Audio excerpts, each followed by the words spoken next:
Kan yang namanya kayak duit aja kan, yang siapa sih yang bikin kita percaya kalau duit ini valuable? Ya kan pasti ada entitas gitu kan. Tapi kalau ini kita saling percaya aja, this will be valuable in the future gitu.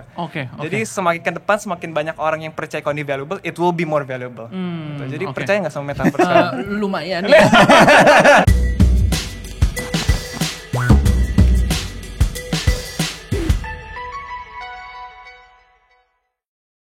Kalau kita ngomongin soal masa depan, apa coba yang kepikiran? Mungkin kita kepikiran soal masa depan yang lebih baik, itu udah pasti. Tapi kalau ternyata kita udah hidup di masa depan, menurut lo gimana? Wow, ini nih berat nih obrolannya. Makanya kali ini kembali lagi di MLD Podcast. Kita pengen ngomongin banyak banget nih barengan sama kedua bintang tamu kita. Ada Mas Arif, apa kabar Mas Arif? Baik, thank you. Ada juga Mas Brandon juga, apa kabar? Baik, apa kabar? Kedua CEO di samping kiri dan kanan gue. Yang satu CEO Agate, yang satu CEO dari Artefak. Yes. Jadi apakah Agate dan Artefak ini sudah mendapatkan banyak keuntungan? Nanti akan kita kupas. Tapi sebelumnya kita sebelum mulai podcast ini udah di swab antigen semua. Udah pada vaksin? Udah dong. Kalau belum saya pengen vaksinin. Aduh. Boleh dong booster. Jadi semuanya udah dalam keadaan sehat dan mudah-mudahan juga bahagia terus nih, apalagi kalau kita ngelihat ke masa depan. Betul. Masa depan pasti kompleks. Masa depan pasti banyak ceritanya. Betul. Nah, seperti biasa di MLD Podcast juga, kita sebelum memulai, itu beberapa hari sebelumnya udah nanya sesuatu sama followers kita di Instagram di @MLDspot. Oke. Nah, selain itu di YouTube channel kita di-subscribe juga dong. Subscribe. Di-subscribe YouTube channel kita juga dong di MLD Spot TV. Spotify kita di MLD Podcast, langsung di-follow. Kalau di YouTube bunyiin lonceng notifikasinya buat tahu update terbaru, video terbaru, dan juga konten-konten menarik dan inspiratif lainnya. Di Instagram kita, di @MLDspot, kita tuh nanya satu pertanyaan. Beli tanah di Metaverse, menurut lo gimana? Good idea. Good idea ya? Good idea ya? Iya, kalau sekarang ya? Kalau sekarang. Nih ya, coba ya kita lihat jawaban-jawaban dari followers kita yang ada di @MLDspot. Jawaban-jawabannya lo berdua boleh tanggepin. Oke. Yang pertama dari @Andreas Reza. Nah, dari Andreas Reza bilang, kalau ada rejeki gua mau beli duluan, takut keburu naik. Setuju. Pintar. Benar. Tapi duitnya dari mana untuk beli? Itu good move berarti ya, untuk mulai beli dari sekarang. Betul. Kenapa emang? Harganya masih early kan, this is still very early stage. Jadi harganya masih sangat-sangat affordable lah istilahnya. Bener, walaupun dengan harga yang cukup mahal, tapi ini lu tuh kayak beli tanah, mungkin ya di New York, di Jakarta, tapi 200 tahun yang lalu. Jadi tanahnya ada tapi belum dibangun apa-apa. Dan mungkin 200 tahun yang lalu orang nggak tahu juga mau bangun gedung kah, mau bangun apa belum tahu gitu. Jadi ya beli dulu aja, nanti pikir mau bangunnya, dipikir nanti aja developnya. Yang penting invest early gitu ya? Yes. Berikutnya nih, jawaban dari @MAB Adimir. Susah banget nama lu. @MAB Diamir. Tanah beneran aja belum kebeli. WK. Jadi dia belum beli tanah beneran, gimana beli tanah di Metaverse? Gitu. Itu anggapan yang gimana tuh menurut kalian? Mungkin tergantung stage of financial ya. Jadi it's best kalau memang istilahnya kalau di Metaverse tuh IRL, di in real life-nya ke-handle dulu financially, baru starting to invest in Metaverse. Tapi kalau di Metaverse sih bisa nyewa juga kok. Ada sistemnya kok nanti. Jadi nggak perlu beli, bisa nyewa. Ngontrak gitu ya? Ngontrak di tempat gua aja. Keren. Udah punya tanah. Tapi berarti beneran harus investnya di in real life dulu baru di Metaverse gitu? Atau sebaliknya nggak apa-apa? Atau gara-gara invest di Metaverse jadi bisa invest in real life? Invest di Metaverse juga karena ini still early, ada risikonya kan. Jadi harus bijak-bijak tuh. Bagi-bagi. Nah, ini unik nih. Jawaban dari satu followers kita @Kramasade. Pengen sih, tapi nanti bayar pajaknya gimana ya?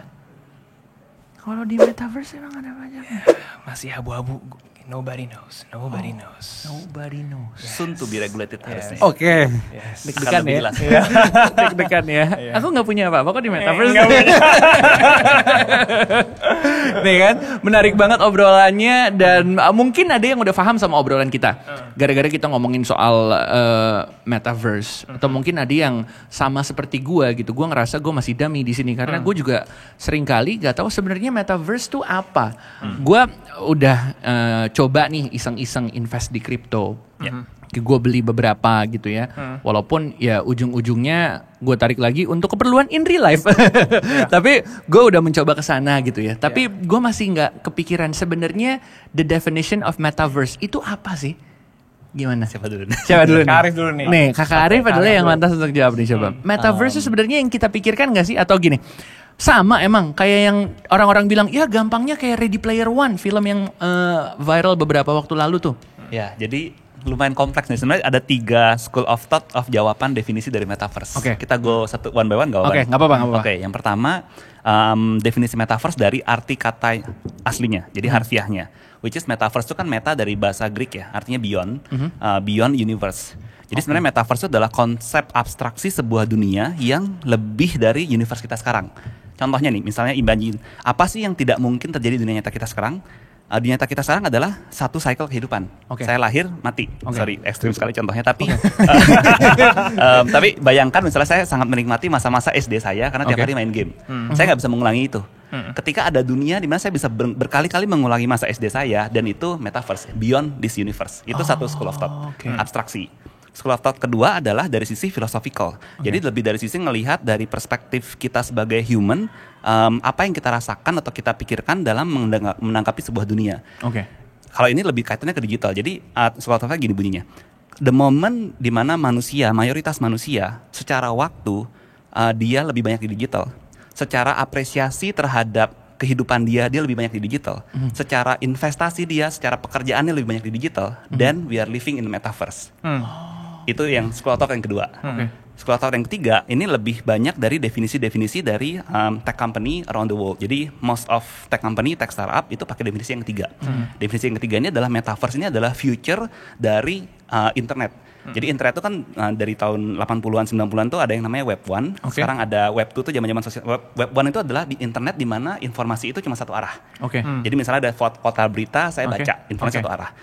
Internet Web 2 itu momen kayak sosial media di mana ada orang bisa bikin konten, kita bisa lihat. Habis itu ada Web3 sekarang yang lagi heboh. Web3 ini tadi nih yang kita ada NFT, kripto, ini adalah elemen-elemen dari dunia Web3, decentralized. Metaverse ini justru kombinasi dari banyak web ini yang akan jadi abstraction layer untuk future dari dunia. Dimana mungkin analoginya kalau tadi disebut Ready Player One itu sebenarnya kan virtual world. Jadi sebenarnya metaverse itu bisa jadi iya kayak virtual world, tapi sebenarnya banyak virtual world yang saling terconnect dan saling interrupt, dimana saya bisa pakai pindah-pindahin karakter saya. Ini versi abstraksi gampangnya ya. Tapi dunianya itu persisten. Jadi nggak mungkin dipukul mundur. Dan itu scalable sampai membuat semua orang di dunia juga bisa masuk. Jadi kayaknya itu abstraksi teknikalnya sih. Dimana kita bisa kerja, berkarya, main dan hidup di dunia itu. Panjang ya, sorry. Panjang tapi esensinya kayak kita buat dunia baru ibaratnya gitu ya. Betul. Beyond dunia kita yang sekarang ya. Jadi kalau simpelnya tuh kayak metaverse is a digital world where we all can meet gitu. Kita semua bisa ketemu. Tapi dengan underlying teknologi yang sekarang diintegrasi sama Web3 itu blockchain.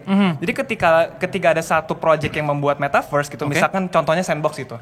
Ini tuh nggak dimiliki sama siapa-siapa, open source, semuanya bisa memiliki gitu. Jadi ketika gue mau beli tanah di Sandbox yang di metaverse ini gitu, ya gue yang memiliki gitu. Dan gue bisa capitalize. Nanti ke depannya gue mau bangun menjadi kayak toko baju misalkan. Gue mau bangun kayak restoran, bangun apa bisa gitu. Jadi aset-aset di mana yang ada di metaverse ini bisa dimiliki sama semua orang. Jadi nggak ada satu entitas yang meraup semua keuntungannya, tapi semua komunitas ini bisa meraup keuntungan dari itu. Terus mereka juga bisa membangun bareng-bareng. Makanya yang namanya yang kayak blockchain, NFT, semua yang ada di Web2 itu semuanya tuh community is very very important gitu for them. Karena mereka semua ini bangun bareng-bareng, nggak ada yang digaji kan. Mereka bangun karena mereka seneng gitu. Dan mereka value creation karena saling percaya. Ya kan yang namanya kayak duit aja kan, ya siapa sih yang bikin kita percaya kalau duit ini valuable?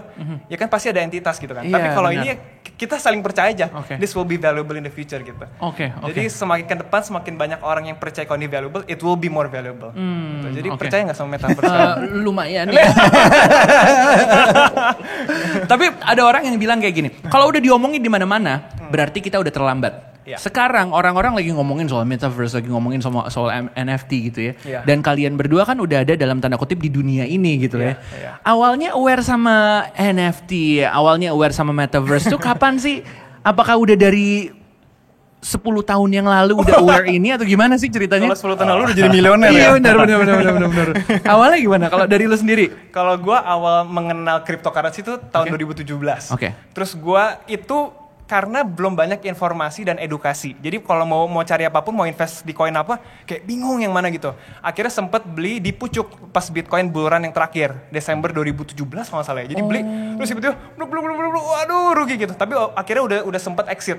Nah akhirnya mulai lagi konsisten, mulai lagi masuk, gara-gara temen gue tahun lalu 2021 masuk lagi. Tapi masuknya pas dari Desember 2020 gitu. Pas masuk tiba-tiba, wah 3 sampai 5 kali lipat nih uang gue. Akhirnya gue mulai awake lagi gitu. Tapi setelah itu gue pelajarin, tapi sekarang tuh udah bukan just for investment in cryptocurrency, tapi I really believe in the underlying technology, which is blockchain. Karena yang namanya kayak ya mata uang sekarang bisa di printing terus, kita nggak tahu supply-nya ada berapa gitu. Tapi kalau yang namanya kayak Bitcoin itu ada max supply-nya, ya kan ada it will only be 21 million Bitcoin in the world ever. Jadi ketika kalau gue udah punya satu, nanti kalau ada ratusan juta orang yang kedepannya akan mau memiliki Bitcoin itu nggak akan bisa, karena udah dimilikin banyak orang gitu kan.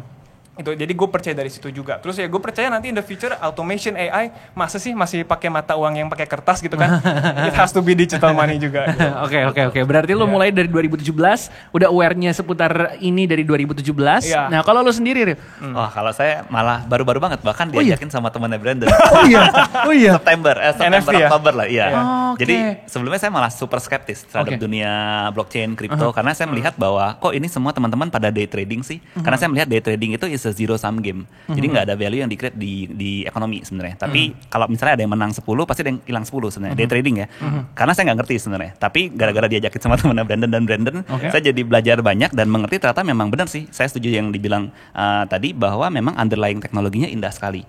Bahwa ini bisa jadi underlying teknologi masa depan di mana akhirnya semua orang jadi bisa percaya satu sama lain tanpa perlu percaya dengan satu sama lain.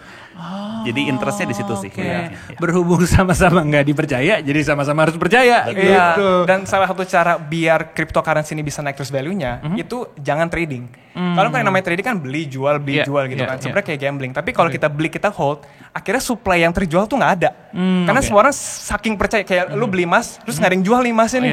Ya kan akhirnya makin mahal kan. Tapi kalau kita makanya gue percaya kalau orang nanya gue, Brand gimana sih cara gue masuk cryptocurrency? Just buy and hodl. Gitu, kita percaya kalau ini this is the future money gitu, kita hold terus, and the value-nya akan naik terus. Oke. Ini menarik juga nih, udah nyinggung NFT, belum selesai ngomong metaverse, terus NFT keluar lagi nih. Banyak orang-orang punya pertanyaan yang sama, what the fudge is NFT? It's fudge, not the other word. Right. NFT apa sih ini? Non-fungible token. So there are 4 types of asset in the world. Yang pertama itu aset-aset yang tangible, yang bisa dipegang. Jadi kayak contohnya uang. Jadi ini adalah tangible dan juga fungible. Jadi ketika lu punya uang 10.000, lu punya uang 10.000, kita tukeran sama aja toh. Karena sama aja, makanya namanya fungible. Jadi sama aja bisa dipertukarkan. Terus ada juga yang tangible yang bisa dipegang, tapi non fungible. Ya contohnya satu sama lainnya berbeda, unik. Kayak misalnya lukisan, kayak rumah, itu kan berbeda-beda tuh. Emas gitu masuk juga? Emas fungible. Tangible dan fungible.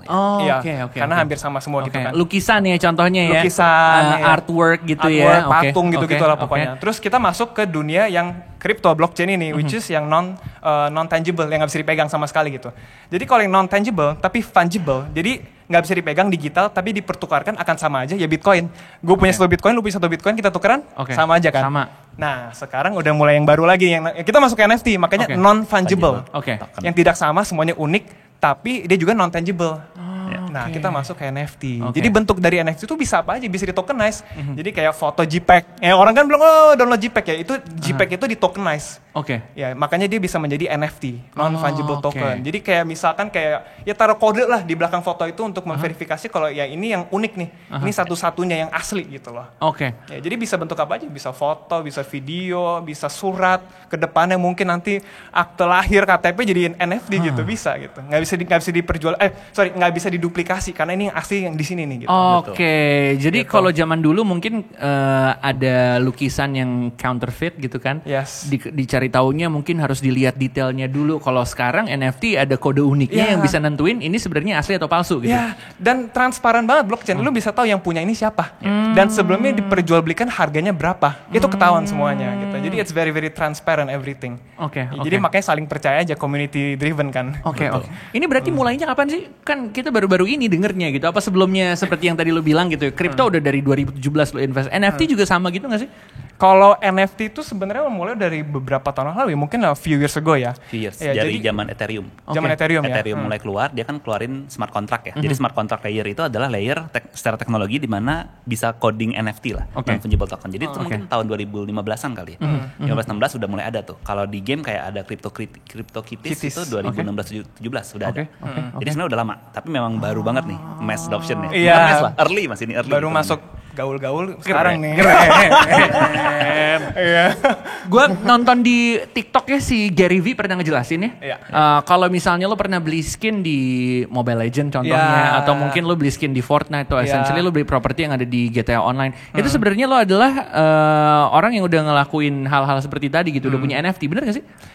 Tapi kalau yang sekarang dimilikin mereka sih bukan not really NFT ya. Jadi kayak gue kan juga kadang suka main game, main Mobile Legends juga gitu. Jadi ketika gue main, gue beli hero-hero gitu, gue beli skin, gue beli weapons. Terus akhirnya kalau gue udah pensi, jadi apa? Jadi ya udah dijual aja akunnya, tapi rugi banget kan. Dan ketika lu pergi ke toko, ke shopnya gitu kan, lu beli, lu nggak tahu ini sebenarnya heroes ini tuh ada berapa sih supply-nya. Jadi kayak satu entitas yang bisa mengontrol itu semua. Game developer gitu. Gue mau jual 1 juta heroes. Oh ternyata laku. Kita bikin lagi hero 1 juta lagi gitu kan. Ya satu hero misalnya 100.000 gitu. Oh untungnya gede kan. Nah tapi kalau kita masuk NFT, kita bisa taruh lagi tuh, taruh kode itu di belakang setiap hero. Dan kita semuanya transparan. Kita tahu di game ini tuh cuma ada 8.000 hero. Jadi kalau gue milikin satu, ya gue punya satu dari 8.000 hero yang akan dibuat gitu.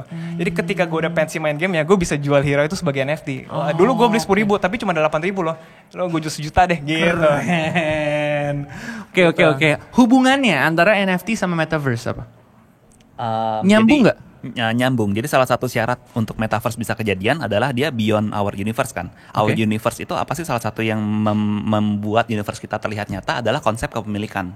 Nah jadi harus ada cara untuk membuat sebuah konsep kepemilikan secara digital, tapi bisa dipercaya semua orang. Nah jawabannya kan NFT ya. Teknologi NFT ini membuat itu bisa possible. Jadi memang NFT ini kayak building blocks dari Metaverse mungkin. Oke. Dan Metaverse ini bisa kejadian kalau ada pendukung-pendukungnya. Mungkin NFT salah satu bagiannya. Betul. Selain itu apa lagi? Apakah kayak yang sekarang kita ngelihat di social media gitu-gitu juga bagian dari Metaverse gitu nggak sih? Jadi untuk replikasi universe kita itu yang pertama memang butuh concept of ownership digital goods, concept of interoperable currency, jadi currency yang bisa diterima, which is cryptocurrency, concept of citizenship.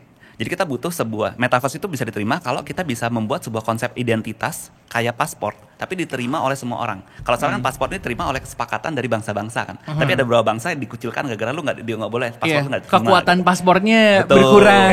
Jadi harus ada identity yang disepakati secara decentralized. Jadi ada beberapa sih elemennya, termasuk virtual world yang bisa diinterop, maksudnya bisa. Jadi kalau banyak ada virtual world harus bisa saling berkunjung. Karena itu elemen-elemen pendukungnya. Dan nggak ada barriernya berarti ya? Nggak ada. Ya lo nggak boleh datang ke virtual world ini. Itu berarti bukan metaverse berarti. Ketika itu ada jadi malah salah. Jadi nggak akan jadi metaverse. Oke. Jadi memang kalau NFT itu sosial medianya tuh mereka nggak pakai Instagram, mereka nggak pakai TikTok. Yang OG yang real ya. Mereka tuh banyak kan main di Twitter. Karena di Twitter lu bisa anonimus gitu. Jadi semua orang bisa community building. Mereka bisa kenal sama siapapun. Bahkan misalkan kayak kan gue kan juga project Alpharix Saga gitu. Gue nggak tahu maksudnya yang kayak orang ini yang milikin 100 Alpharix Saga orang mana sih? Gue nggak tahu namanya siapa sih, nggak tahu identitasnya gitu. Jadi it's a place where you can build NFT projects or build anything in Web3, tapi you don't really have to know their identity. Yang penting kita sepakat we wanna build this together gitu. Jadi sekeren itu. Jadi kayak misalnya satu project NFT kayak misalkan A gitu, bisa aja developernya orang Chinese gitu, terus artisnya orang American, bisa semuanya bergabung menjadi satu gitu, karena no barrier gitu. Nggak ada kayak sistem atau protokol yang kayak meribetkan itu, nggak, semuanya tuh open, semuanya bisa masuk bareng-bareng gitu. Which is very cool. Tapi kalau kita sih open ya, kalau misalnya lo pengen follow Instagram kita, langsung dong follow @MLDspot di Instagram atau YouTube channel kita, langsung di subscribe MLD Spot TV, dan Spotify kita MLD Podcast langsung di follow. Banyak banget info-info dan konten-konten inspiratif lainnya. Beralih ke obrolan kita ngomongin soal metaverse dan lain-lain. Kalau kita ngomongin soal satu hal nih yang pengen gue tanya, immersive games. Gue main Fortnite. Itu bagian dari metaverse kah? Soalnya gue ngelihat banyak banget orang-orang yang juga invest ke sana, balik lagi ke situ ya. Dan emang udah banyak hal terjadi di sana gitu. Karena gue lihat nggak cuma gaming doang, ada konser di sana. Essentially orang udah hidup di sana gitu. Itu gimana tuh? Jadi memang mungkin game itu digadang-gadang sebagai salah satu bentuk virtual world yang lebih mudah untuk ke metaverse. Tapi sebenarnya tujuan akhir metaverse itu bukan cuma game, karena game itu kan esensi awalnya memang main ya. Kalau tadi senang-senang gitu. Memang buat senang-senang, benar. Tapi nanti imagine ada banyak game di metaverse. Jadi kita kayak di dunia metaverse pun bisa main game dan banyak ada gamenya. Anything. Dan yang tadi dimention sama immersiveness, jadi sebenarnya lebih ke usaha untuk membuat interaksi kita pas main game lebih natural. Maksudnya natural tuh sekarang kalau kita main game, misalnya kita main di handphone, layar kita pakai jempol sama lihat mata kan. Kita nggak bisa natural, mata saya ngelirik, layarnya ikut bergerak nggak bisa kan? Jadi natural tuh misalnya pakai VR. VR ini sekarang lagi berusaha ada teknologi supaya matanya di track. Jadi kita ngelirik pun VR-nya bergerak. Sekarang nggak, kita harus putar kepala. Jadi ada banyak usaha untuk bikin makin natural lah. Misalnya kita bergerak, bahkan kita untuk berinteraksi sama game tinggal ngomong. Semakin natural semuanya, akhirnya kita merasa jadi hampir tidak ada bedanya antara dunia virtual dengan dunia nyata. Nah itu namanya konsep immersiveness yang lagi dibangun. Bang, kayak Black Mirror ya bang. Sebentar ada satu cara lagi sih yang teknologi Elon Musk loh, yang dicolok otaknya. Otaknya dicolok? Kita interaksi aja sambil tidur. Udah mulai ada kan? Jadi iya, itu menarik sih. Itu kayak kesurupan ya bang ya?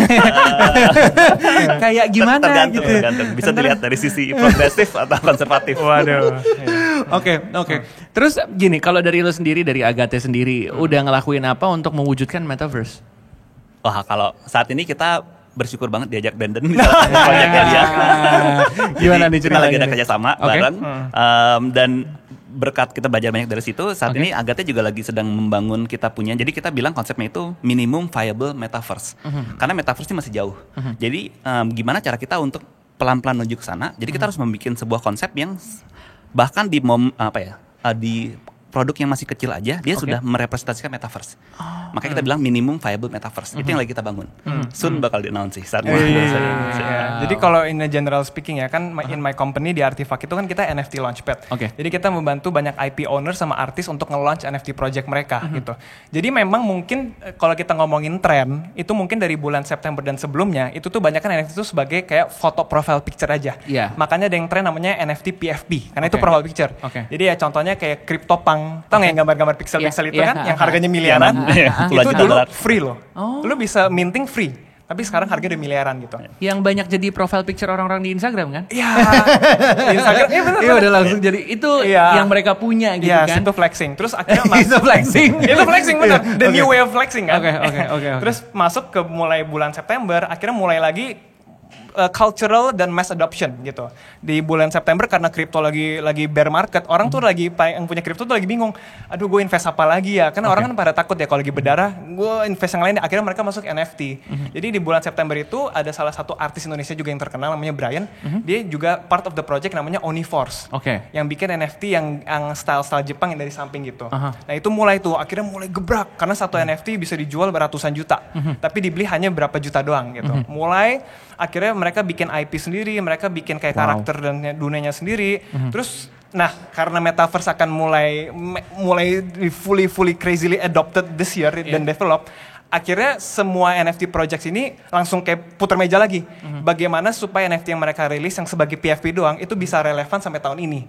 Jadi banyak banget NFT karakter, contohnya yang mungkin terkenal, mungkin gue bilang kayak ya Bored Ape Club lah. Kemarin kan sempat kerjasama sama merek sepatu Adidas. Si Base itu kerjasama sama Adidas. Dan makanya di Adidas Superstar Twitter mereka kemarin keluarin video teaser kan, yang si Base itu menjadi 3D karakter yang bisa dimainin di metaverse. Jadi nanti si NFT ini nggak hanya jadi satu collection. Jadi nanti satu collection sebagai ya fotonya doang. Tapi kedua nanti menjadi karakter yang bisa dipakai 3D. Jadi dibikin NFT yang 3D gitu. Terus ada lagi yang pixel, ada juga yang voxel gitu. Karena nanti metaverse pun ke depannya macam-macam kan. Ada yang pixelated, ada yang 3D juga. Nanti mungkin ada yang creative style yang baru lagi mungkin akan terjadi gitu. Oke, gue mikirnya tuh sempat mikir kayak gini ya. Kan yang pixel art gitu ya. Katanya NFT, tapi kok pecah-pecah gini. Kok gambarnya kagak jernih begini. Tapi emang ternyata ada banyak karakter-karakter lainnya gitu, nggak semuanya yang pixel art seperti tadi ya. Betul. Tapi nih, apa secanggih yang digembar-gemborkan? Apa sampai mana batasnya nih? Apa emang benar-benar limitless gitu ya? Technologically? Iya. Sebenarnya memang mungkin jawabannya saat ini masih belum terlalu kebayang batasannya gimana karena secara teknologi masih early. Jadi ini masih early sekarang. Early sekali. Contoh, gitu. mungkin analoginya gini. Jadi kan semua transaksi yang terjadi di dunia NFT, kripto ini berbasis di protokol seperti Bitcoin atau Ethereum. Ini agak teknikal. Bitcoin itu cuma bisa terima transaksi 15 per detik. Ethereum itu 30 per detik. Sorry if I'm Gak apa-apa. Ini kita butuh juga nih obrolan kayak gini. 30 per detik yang si Ethereum. Tapi kalau kita compare sama kayak PayPal itu 500 transaksi per detik. Jadi sebenarnya teknologi yang sekarang itu nggak siap untuk mass adoption. Karena masih terlalu baru lah, early. Nah, belum makanya, siap ya. Betul. Justru malah ini opportunity sebenarnya. Karena kalau ada masalah berarti ada opportunity. Karena demand-nya tinggi nih. Makanya kalau dengar di dunia NFT sering banyak yang protes gas fee mahal. Kenapa? Gara-gara dalam 1 second cuma bisa transaksi 30, yang mau transaksi 100. Jadi rebutan. Oke. Jadi justru adalah waktu yang tepat buat memulai sebenarnya. Untuk belajar-belajar lah, belajar-belajar. Belajar-belajarnya mungkin udah dari awal kan, kita sekarang udah hidup di dunia online nih sebenarnya sekarang. Apakah itu juga sebagai salah satu bentuk untuk memulai? Karena kan selama pandemi nih, hidup kita banyak dihabiskan secara online sebenarnya, gitu. Itu udah bagian dari permulaan belum sih? Kayak kita meeting virtual, kita hangout virtual, sampai Lebaran sama Natal aja virtual. Tapi gue mau nambahin ke Arif dulu ya, yang ngomongin tadi. Kayak cryptocurrency itu kan sebenarnya kan kayak yang orang tahu kan paling Bitcoin ya, Ethereum ya. Tapi semua cryptocurrency itu kan punya layer protokol yang berbeda-beda. Kalau yang misalnya Bitcoin layer 1, jadi kayak ya mereka itu kalau misalkan kita mau transfer mungkin agak slow, mungkin agak mahal gitu. Tapi akhirnya mereka dapat julukan ya ini digital gold gitu. Lu beli, lu keep aja. Ini bukan untuk menjadi sebuah hal yang lu pakai buat transaksi setiap hari. Menarik sih. Ya, terus akhirnya masuk ke Ethereum. Ethereum mungkin masih proof of work ya namanya ya. Jadi ya mereka udah sebenarnya udah masuk ke layer 2, adoption tuh udah bisa dipakai untuk kayak decentralized apps. Tapi ya mungkin mereka udah terlanjur proof of work. Jadi susah. Tapi kan nggak cuma ada 2 itu. Jadi ada banyak banget cryptocurrency, ada Cardano, Solana yang mencoba untuk fix that problems gitu.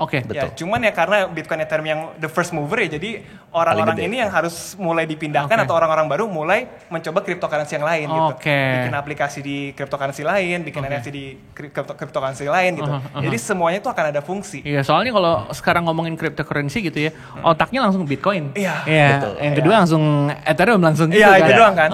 Yang menarik nambahin sedikit, saya malah baru tahu ketika belajar bahwa Ethereum itu sebenarnya nama protokol. Nama tokennya namanya Ether, ETH.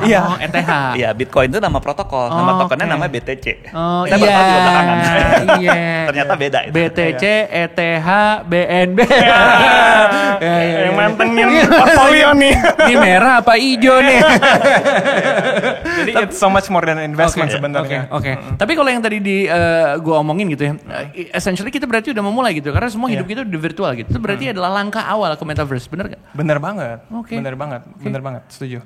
Because everything we do in life kan sekarang udah mulai digital, meeting pun udah mulai digital gitu. Jadi sekarang adanya mungkin nanti implementasi metaverse yang lebih direct lagi, lebih real lagi ya, itu bisa lebih crazy lagi karena beberapa video yang dikeluarkan sama big companies kayak Meta, kayak Microsoft, lu akhirnya bisa meeting bareng, lu bisa ketemu orang langsung gitu, you can actually touch them. Kadang kan kalau kita mau online meeting kayak mau kita tulis-tulis di whiteboard susah sekali kan. Tapi nanti kalau udah masuk ke metaverse mungkin ada dunia virtual world-nya, kita bisa kayak bareng-bareng lihat whiteboard, berdiri bareng gitu. Ya kan, do things yang benar-benar kayak human way gitu kan. Itu yang what we're missing pas lagi COVID. Kita nggak bisa saling menyentuh. Makanya this metaverse is really growing rapidly semenjak itu. Orang di rumah akhirnya mereka mulai kayak intense gitu ngebangun ini semuanya bareng-bareng. Tapi di saat berkembang ya, orang-orang juga mungkin punya ketakutan. Kayak dulu mungkin ketika fase dunia industri berjalan gitu, orang-orang mikirnya kayak waduh gue kehilangan pekerjaan nanti ya. Kayak sebenarnya ini bisa bikin orang-orang punya pekerjaan baru nggak sih? Ada lapangan pekerjaannya nggak sih nanti, ngebuka lapangan pekerjaan baru nggak sih? Iya dong. With setiap pintu tertutup kan pasti pintu terbuka ya kan. Maksud kayak kalau gue ngomong kayak zaman industrialization, mungkin farmer yang zaman dulu kan bingung, waduh ntar kalau buka pabrik mau buka apa. Tapi there's always a market for it and there's always workplace yang akan terbuka lagi gitu kan. Mungkin kalau sekarang banyak yang nonton nih yang anak-anak muda atau gamers gitu. Jadi adik gue kan YouTuber, dia tuh suka banget bikin video-video Minecraft gitu. Jadi sekarang itu metaverse mungkin banyak dunia dan banyak tanah yang udah lagi dibangun sama developer. Tapi banyak yang belum tahu gimana nih cara gue ngebangunnya nih, gimana nih gue cara ngebangun gedungnya kan. Jadi banyak basic dari metaverse itu foundationnya adalah if you know how to build. Jadi step gue punya beberapa project yang kerjasama sama metaverse. Dan gue suka nanya, how do I build a building in your metaverse? Mereka selalu bilang just like Minecraft.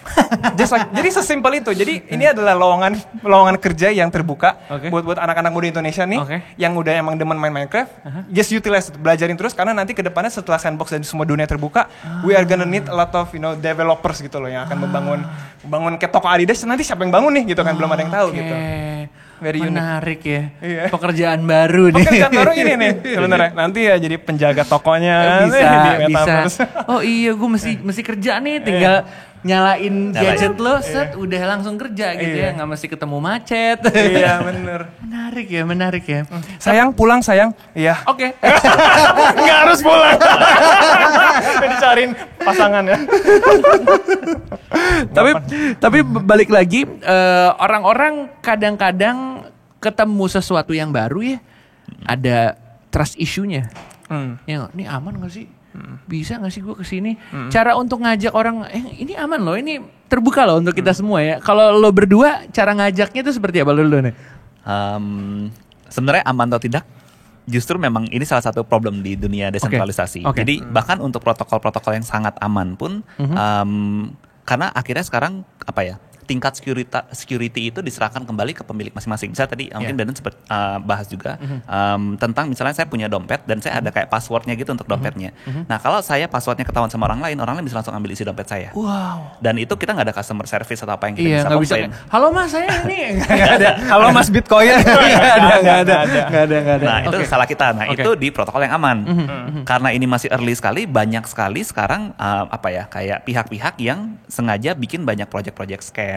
Bikin protokol-protokol sebenarnya tidak aman, yang kayak tugasnya itu ngeruk wallet kita. Jadi memang harus hati-hati. Jadi kalau di kripto tuh ada istilah do your own research. Karena memang banyak hal yang memang harus dipelajari dulu sebelum untuk memutuskan menginvest sesuatu. Betul, ya. Kalau kita misalkan mau invest ke NFT project pun ada beberapa red flag yang harus kita hindari. Jadi ketika kita mau invest, kita ngeliat, projectnya keren nih. Jadi ada beberapa hal kayak kita ngeliat kayak doxing atau enggak. Ini bahasa NFT ya, doxing atau enggak. Doxing itu artinya orang-orang yang ngebangun project ini, apakah mereka publik atau enggak. Dan backgroundnya apa? Karena ada beberapa NFT project yang kayak rug pull tuh kayak mereka bikin project, dapat duit, hilang, bye-bye gitu. Tarik lapak gitu, bye gitu. Jadi itu salah satu hal yang sangat penting gitu. Kita harus lihat siapa backingannya gitu. Maksudnya orang-orang yang develop tuh beneran gak sih? Are these real people? Terus apakah sosial media mereka pun ada di website itu atau enggak? Gitu. Jadi itu ada beberapa hal yang harus kita jangan sampai kejebak. Bener-bener background check ya penting. Background check itu penting. Do your own research. Dior. Tuh Dior, do your own research. Ya gampang bang, researchnya mah cek aja Instagram kita ya, di follow ya, di @MLDspot langsung di follow. Karena kita kasih update-update yang terbaru seputar info-info menarik juga. Terus juga kalau pengen nonton video kita diulang-ulang, pengen tahu bahasa-bahasanya dari tadi kan banyak bahasa-bahasa baru nih. Ada di YouTube channel kita MLD Spot TV, langsung di subscribe dan dengerin MLD Podcast episode-episode sebelumnya dan episode terbaru di MLD Podcast langsung di Spotify, di follow ya. Silahkan langsung di follow. Nih cerita-cerita soal hal-hal yang menyeramkan yang terjadi di dunia NFT, di dunia metaverse. Tadi ngomongin soal kripto. Sebenarnya ada regulasinya apa enggak sih? Kayak ibaratnya ada orang-orang yang jadi wasit lah ibaratnya. Bener-bener nggak ada? Apa gimana? At the moment belum ada ya. Belum ada. Belum yang tegas banget gitu ya. Untuk beberapa aspek ada, misalnya kayak di US itu SEC udah mulai lumayan menjaga, kayak ada banyak hal, kayak banyak token itu sekarang dianggap sebagai security. Jadi untuk bisa mengeluarkan token dan berjualan di US itu harus terdaftar di SEC. Jadi udah mulai ada regulasinya. Dan jadi nggak asal aja gue tinggal jual gitu, nggak kayak gitu ya? Ya mulai. Jadi makanya banyak project sekarang misalnya dia jualan token itu kadang-kadang US-nya nggak di-include. Karena mereka belum terdaftar di SEC. Jadi udah mulai ada lah usaha-usaha untuk meregulasi. Tapi memang naturally kan sebenarnya dunia Web3 ini memang decentralized dan self-regulating. Jadi memang sekarang lagi menarik sih karena lagi lagi ada titik pertemuan antara yang sangat centralized dan maunya regulasi semuanya sama dunia yang sangat tidak centralized dan pengennya self-regulate semuanya. Mereka lagi berusaha menemukan jalan tengah lah. Jadi kalau liatin di banyak lah ada kayak persidangan-persidangan tuh lagi semuanya. Ripple. Jadi emang beberapa negara tuh ada yang embrace, ada yang nggak embrace juga. Tapi contohnya tuh kayak misalnya di Germany yang gue pernah denger itu, they embrace it gitu. And they want you to hold your cryptocurrency. Jadi ketika lo beli cryptocurrency hari ini, lo holding setahun 2 tahun itu nggak kena pajak. Mau gain, mau loss nggak kena pajak. Jadi mereka embrace banget gitu. Tapi ada beberapa negara yang mungkin jual beli ya kena terus gitu kan. Tapi ya pajak final gitu. Jadi ya regulasinya masih kayak very masih goyang-goyang terus lah sekarang. Jadi masih abu-abu lah ya. Iya. Dan is it a good thing or a bad thing? Interesting ya. I would say it's not that good, but it's leading to a good thing in the future gitu. I would say like that gitu aja. Kalau lu gimana? +1 aja, +1. Sama. Sama. Retweet ya. Pokoknya kita percaya sama vision sama dreamnya ya. Nah, kita nggak tahu what's gonna happen in the road. Oke. Tapi kalau misalnya kita ada di sini dan orientasi kita adalah ngomongin soal profit tuh sebenarnya lumrah nggak sih? Boleh sih, nggak apa-apa sih. Nggak ada masalah gitu. Nggak. Jadi kalau misalnya kita masuk ke NFT project tuh mungkin bisa dibilang adalah sebuah aset yang baru kan. Tapi it's a combination of like an security asset dan juga collectible. Karena dia memenuhi 3 aspek yang sangat unik sekarang. Jadi ya it can gain in value seperti kita beli saham. Kan ketika kita beli NFT kita mengidamkan semoga ini NFT itu harganya naik terus deh. Itu dia. Ya kan kayak saham kan. Itu dia. Itu adalah yang satu gitu. Nah, caranya gimana ya banyak banget ketika roadmap-nya atau utility-nya bisa direalisasikan, kan akhirnya harganya bisa naik. Ataupun ada artis yang tiba-tiba beli NFT-nya, harganya bisa naik. Ya kan akhirnya jadi terkenal banget culturally, semua orang tuh jadi mengenal. Kayak Gozali. Jadi terkenal kan. Dari 30.000 jadi 50 juta dalam sehari gitu. Itu yang pertama. Terus yang kedua itu kita bisa masuk komunitas. Jadi contohnya kayak Bored Ape Yacht Club kemarin kan sangat viral karena dibeli sama Post Malone, dibeli sama Steve Aoki, macam-macam. Lu bisa masuk komunitas itu. Jadi di Discord itu mereka punya komunitas. Dan lu kalau punya NFT-nya BASI, itu sebetulnya singkatannya BASI. Ketika mereka punya acara festival musik, festival pertemuan gathering, lu bisa masuk free. Karena nanti verifikasinya, do you have base NFT? Lo bisa masuk. Jadi kayak masuk komunitas elit gitu loh. Jadi selain profit juga ada community-nya juga, ada link-nya juga. Dan salah satu poin plusnya adalah lo bisa ketemu sama mungkin orang-orang yang di dunia nyata kayaknya agak terlalu jauh lingkupnya gitu. Bisa kayak gitu ya.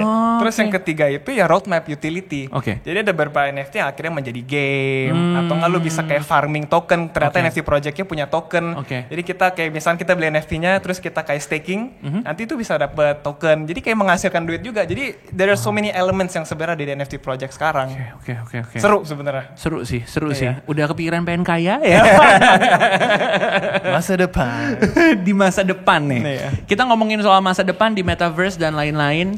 Adakah yang akan digantikan di dunia nyata akhirnya jadi hilang gara-gara ada metaverse? Ada nggak yang tidak dibutuhkan lagi di dunia nyata karena sudah tergantikan dengan metaverse? Kalau menurut saya, tapi ini saya nggak tahu ya pandangannya dinilai seperti apa. Tapi kalau menurut saya malah naturally kita bergerak ke sebuah dunia di mana populasi kita bakal terlalu banyak, tapi jumlah pekerjaan real yang kita bisa berikan ke orang dan supaya dia merasa produktif akan menurun. Ini gara-gara advancement di AI. AI itu bakal membuat banyak pekerjaan jadi bisa di-automate karena ada robot atau apa. Dan advancement kita di menemukan sustainable energy. Karena robotnya butuh energi kan. Jadi kalau kita bisa benar-benar energi sustain dan robotnya bisa gerak terus, artinya kita nggak usah kerja, kita bisa makan, bisa punya tempat tinggal, dan bisa hidup. Listrik jalan terus. Ketika itu jadi masalah baru. Karena semua orang jadi tidak bekerja kan. Nah justru metaverse ini adalah solusi. Karena sehingga semua orang bisa punya pekerjaan dalam tanda kutip dan mereka bisa hidup dengan bahagia, tapi in real life needs-nya diselesaikan sama robot yang bekerja dengan sustainable energy. Kira-kira itu sih, itu utopia yang saya bayangkan ya. Win-win solution ya. Jadi kalau 3 tahun lalu nggak ada podcast host, sekarang ada podcast host. Siapa yang tahu kan dulu podcast itu perlu host kan? Betul. Lelang NFT katanya juga butuh host ya kayaknya ya. Bisa jadi. Tapi ke depan di metaverse-nya sendiri sebenarnya bakal ada batasan-batasannya gitu. Kayak kalau kita nih contohnya ya, di dunia nyata kita tidak boleh pipis sembarangan. Simpel itu dong, ya kan? Atau gini, di dunia nyata ketika kita merampok, kita akan dikenakan hukuman. Betul. Apakah itu bisa terjadi juga di metaverse? Nah, mungkin kalau metaverse saya belum bisa terlalu jawab, tapi di dunia Web3 kali ya. Di dunia Web3 ini apa yang terjadi? Karena Web3 ini tadi selalu semangatnya adalah community based. Jadi untuk governance, itu istilahnya governance, biasanya juga semangatnya community based. Sekarang itu ada istilah baru yang terkenal namanya decentralized autonomous organization, di mana si komunitas itu bisa menentukan aturannya, bahkan dia bisa vote aturannya. Jadi misalnya tadi, apakah boleh buang air kecil sembarangan? Itu di vote tuh di komunitas. Nanti yang punya tokennya bisa ngevote, boleh nggak boleh? Oh bolehnya tuh di sini aturannya, oh nggak boleh di sini. Di vote mana? Nanti yang di vote oleh komunitas yang menang itu yang jadi aturan. Tapi at least itu di vote oleh komunitas. Dan ini kayak demokrasi yang sangat ideal karena semua proof of vote-nya jelas, track record-nya jelas, semuanya jelas. Kayak simpelnya diomongin di grup RT, terus semua ngevote, yang vote-nya paling banyak, itu udah dijadi peraturan. Betul. Dan vote-nya transparan, nggak masuk kotak, nggak masuk kotak, nggak bisa berubah. Sorry itu sarkas. Itu kata nggak bisa berubah gitu. Di codingnya di otak-atik gitu. Nah, tadi blockchain, kodenya udah transparan. Makanya tuh ada yang namanya kan tadi yang kita bilang smart contract. Jadi ketika kita beli NFT itu nggak ada third party yang kayak ngurusin. Jadi kayak kita mau transfer kayak nggak ada orang yang harus ngecek. Makanya kalau di bahasa kripto itu bilangnya adalah do not trust, just verify.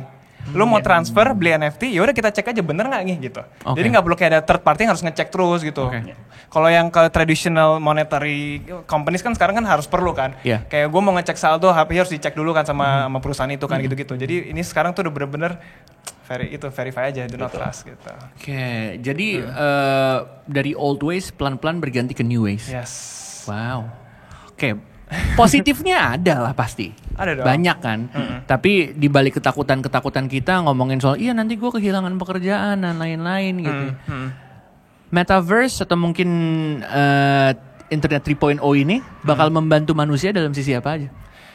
Mungkin gue mau nambahin yang tadi Kak Arif sempat ngomong ya, yang kayak misalkan yang namanya PIN itu yang tadi disebut adalah seed phrase. Jadi sekarang itu kalau kita memiliki cryptocurrency, we own that, kita yang memiliki itu. Gitu. Jadi misalkan, makanya gue selalu bilang kalau misalkan orang kalau mau beli cryptocurrency atau mau hodling gitu, mereka setelah beli di centralized aplikasi, contohnya aplikasi-aplikasi yang ada di Indonesia, itu lo harus pindahin ke cold wallet.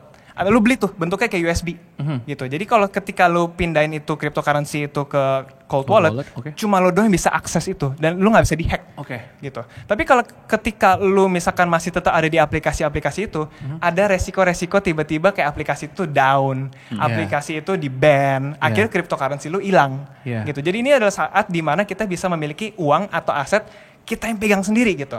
Nah cuman pasti ada resiko di balik itu. Jadi ketika kita misalkan kita punya cryptocurrency, misalkan ya kayak kita pindahin ke cold wallet yang bukan USB. Jadi cold wallet itu ada yang di USB, ada juga yang ada di ya extension di browser lah, namanya MetaMask gitu kan. Ketika kita seed phrase itu leak, ketahuan orang, hilang, nggak ada customer service ya. Karena yang memiliki uang itu cuma lo doang. Lu yang punya fully control, nggak ada yang bisa kontrol uang itu.